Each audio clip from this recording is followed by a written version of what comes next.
après le plus beau métier du monde, on parle d'un autre très beau métier, Pierre-Jérôme, Oui, le métier de sage-femme. On accueille Sandrine Bram, vous êtes sage-femme à l'hôpital de Lens, hôpital où il y a 2800 naissances par an, vous êtes 35 sages-femmes. On pense toujours que le métier de sage-femme, c'est au moment de l'accouchement, mais en fait, vous commencez bien avant l'accompagnement de la maman. Effectivement, ça.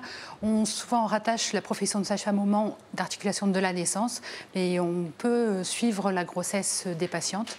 Donc, notre métier commence dès la déclaration de grossesse. On peut assurer tout le suivi prénatal. Chaque consultation prénatale peut être effectuée par une sage-femme. À partir du moment où la grossesse est physiologique, où tout se passe bien, j'ai même des collègues qui ont une formation en échographie et qui peuvent suivre aussi ces grossesses en échographie. Donc on n'a pas besoin forcément d'avoir un gynécologue tout le temps, mais la sage-femme peut prendre une partie de cet accompagnement et aussi de cette surveillance. Vous devez détecter si tout va bien. C'est exactement ça. Donc on suit la grossesse physiologique. Dès qu'on dépiste une pathologie, on travaille en relation et en coordination avec les gynécologues obstétriciens. Alors au moment de la naissance, là aussi, rôle très important, c'est celui qu'on vous connaît, vous êtes auprès de la maman. Pendant la naissance, pendant l'accouchement et aussi après.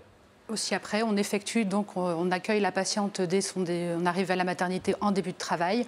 On est amené à suivre tout le travail, à réaliser l'accouchement en milieu hospitalier, à suivre la patiente en son séjour ensuite de naissance et l'accompagner aussi après au retour à la maison en consultation effectuée par des sages-femmes libérales. Alors voilà, vous posez la question, le retour à la maison. Aujourd'hui, après un accouchement, on reste de moins en moins de temps à l'hôpital.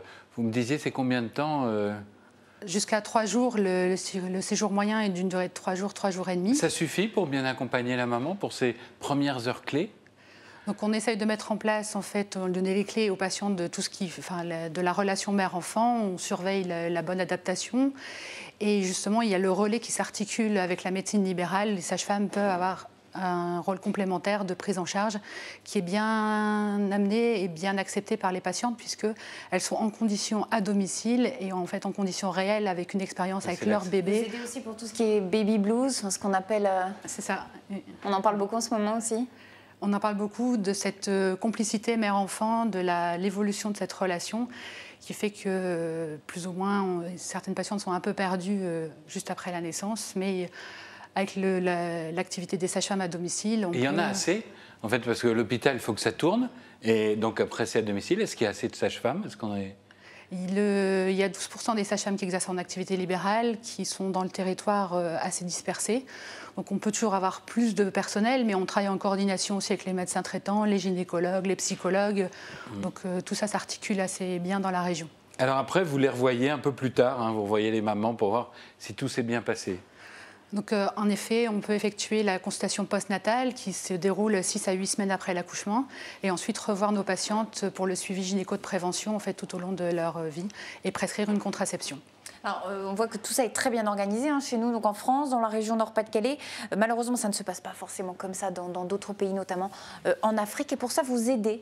Vous vous êtes engagé dans une action à dimension internationale pour former d'autres femmes. C'est ça, d'autres sages-femmes. Pour former des sages-femmes à l'international, je suis le relais en fait, d'une campagne internationale organisée par l'AMREF qui a pour but et qui se donnait comme mission de former 15 000 sages-femmes sur 2 ans en fait, pour diminuer la mortalité maternelle et infantile dans les pays d'Afrique subsaharienne.